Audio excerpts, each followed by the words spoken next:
I'm going to show you how to change strings, just in case you don't know that. So to change the strings, what we ideally want to have is a pair of these. These are needle nose that you can grab the end of the string with, and then they also have a cutter.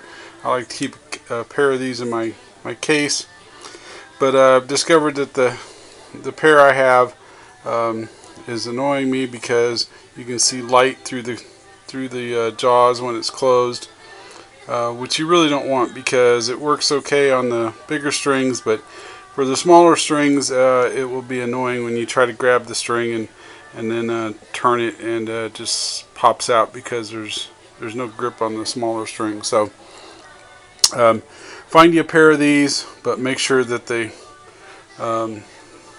jaws close all the way and you can't see any light through them, otherwise you'll just be aggravated by them. So in place of that, I've got a pair of bent needle nose that will close all the way, so I'll be using those. And since these don't have a cutter, I'll be using just a regular pair of dikes or wire cutters, whatever you want to call them. So first thing we got to do is take the tension off our strings. So we're going to go ahead and do that. Here it's got plenty of tension on it, and if you can pick one of these things up here, you can get them for $1.50 or whatever. It will help greatly. Basically that fits on your tuner, and you just turn it and it helps speed things up immensely. And so you put it on your tuner like that, and if you don't know which way to turn it, the best thing to do is just plug a string, and you hear that's going down. So that's the right way to turn the string, and I like to replace one string at a time. I've heard it's a little bit better on the instrument not to be taking all the tension off and then putting all the tension back on. So we'll unwind this a few times. You can see it's nice and loose, and then we'll go down here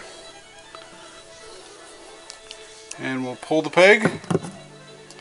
And again, actually these pair of pliers don't work bad for this, because you can kind of grip it, rock it a little bit, prise it right up, and you can pull that out.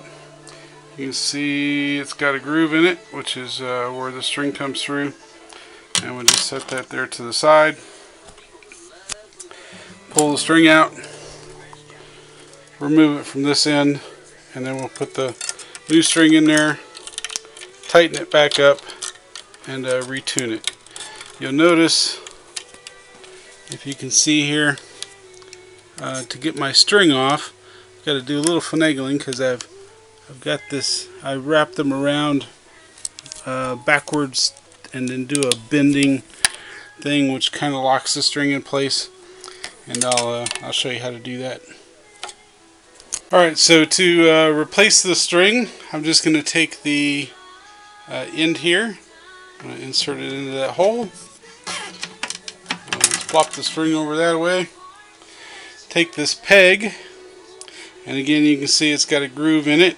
That groove is going to face towards the top of the guitar, so that the string can pass out, and just kind of push that in there, pull the excess string out to where I know that round nut's kind of up there, and press that down in there, give this a little tug, make sure it's nice and secure, and then we'll go up and we'll do the other end.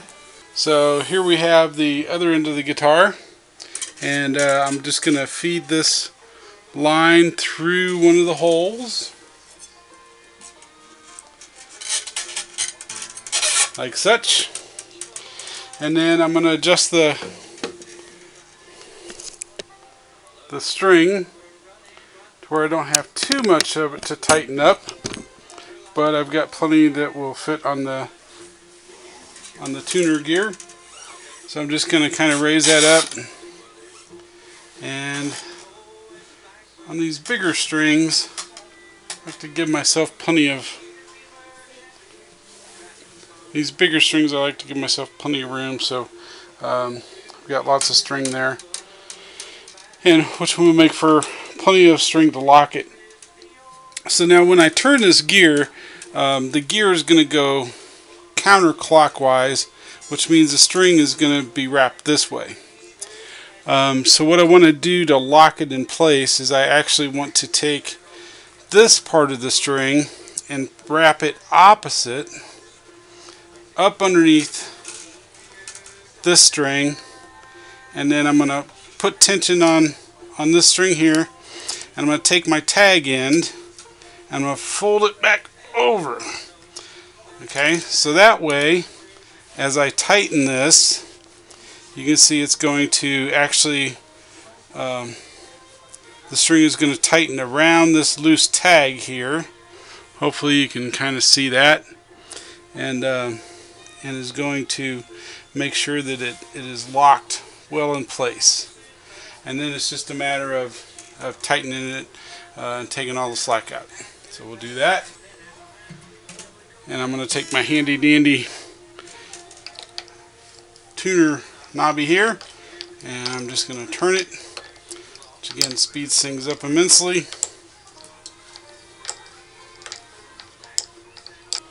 Alright, so now I've got this to where it's fairly tight. You can hear it's way low, and you can see I've got lots and lots of string wrapped around there. Some people will tell you only need a turn or so for it to lock on there nice and good. I like to have extra. Now the problem with that is it takes a while for all that extra to get tight around the tuning mechanism. So you end up having to tune it a lot when you first start. But once that gets tight, I don't think they slip as much. I could be wrong, but that's the way I like to do it.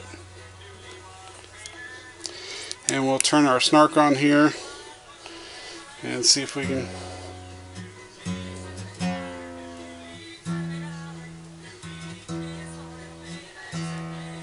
So we got a nice E there, and then we'll go ahead and replace the next string. I'll probably just do it the way they're packaged. They're packaged first and fourth, second and fifth, and third and sixth. So I'll probably just go ahead and replace the third string while I've got the package open. That way I don't confuse what strings are which. Okay, so I just repeated that process, got all 6 strings on, and what I want to do now is trim these tags so that they don't stick people in the eye or something, I guess. At any rate, some people actually like to take the longer tags and put them in a little circle, and you just take the ends and wrap them underneath a few times, and they'll stay in that little circle like that. I'm not a huge fan of that. I've done it before. If that's what you're into at the moment, then have at it. You can usually wrap that through there a couple times, and now you've got nice little round things, and do that for all the strings in it. I guess it looks kind of cool. But at any rate, I like to trim mine, and then once I cut them, if I just cut them, again, they'd be pointy and stabby. So what I do is I'm going to cut these about 1/4 inch up, so about maybe 3/8 of an inch or something. Cut that off, and then I'm going to take my pliers, and I'm going to bend that tag back on itself, and then you can crimp that a little bit if you can get a hold of it.